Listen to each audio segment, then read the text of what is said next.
Hello बच्चों, let's read the question. Question से that integrate sin 4x sin 8x dx and this is equal to. तो discuss करते हैं हम लोग इस क्वेश्चन को। तो इस क्वेश्चन को करने के लिए सबसे पहले की कॉन्सेप्ट क्या हो जाएगा?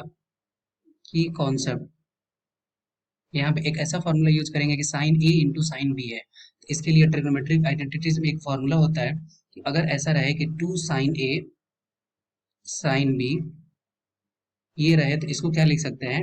इसके लिए फॉर्मूला होता है cos a minus B, cos a minus B minus cos a plus B.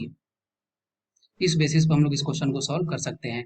तो सबसे पहले i इज इक्वल टू क्या है?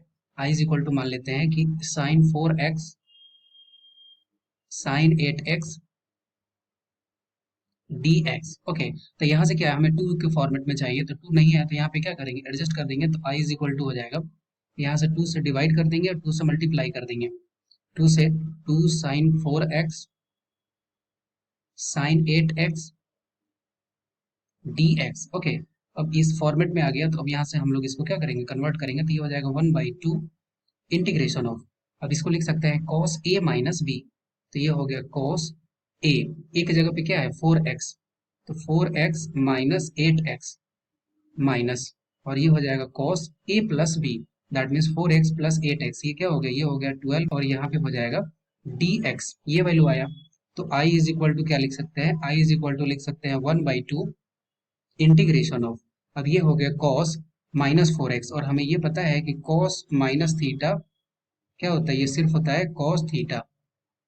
तो यहाँ से लिख सकते हैं cos 4x, ये हो गया सिर्फ cos 4x minus cos 12x और dx। इन दोनों को अगर हम लोग सेपरेट लिख ले तो यहाँ से क्या लिख सकते हैं, i is equal to 1/2 integration of cos 4x dx minus 1/2 integration of cos 12x dx। Okay, अब इसको सॉल्व करने के लिए क्या कर सकते हैं, अब यहाँ पे एक फॉर्मूला यूज करेंगे कि अगर मान लेते हैं cos ax प्लस b रहे और इसका हमें इंटीग्रेशन चाहिए dx के रिस्पेक्ट में, तो फॉर्मूला क्या होता है, ये इसको लिख सकते हैं डायरेक्ट हम लोग sin ax प्लस b और अपॉन में a, दैट मीन्स x का जो कोफिशिएंट रहता है वो डिवाइड में आ जाता है। ओके, इसके बेसिस पर हम लोग क्या लिख सकते हैं, यहाँ पे लिख देंगे कि i इज इक्वल टू 1/2 और ये क्या हो जाएगा, ये हो जाएगा sin 4x upon 4, sin 4x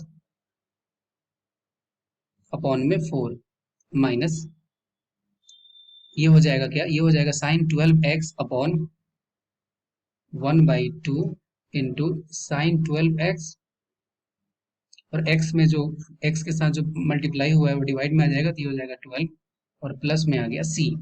then i is equal to क्या हो गया, i इज इक्वल टू हो गया sin 4x अपॉन में 8 माइनस sin 12x अपॉन में 24, और ये हो गया प्लस में c।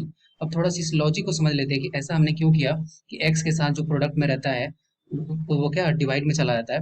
इसको ऐसे कर सकते हैं कि यहाँ पे देखिए 12x को क्या मानते हैं, 12x को मानते हैं t। अगर 12x को t मानते हैं तो इसको x के रिस्पेक्ट में डिफरेंशिएट करते हैं, तो ये हो जाता है 12 dx and this is equal to dt। तो हमें dx का वैल्यू चाहिए, तो dx का वैल्यू क्या हो जाता है, dx का वैल्यू हो जाता है dt/12।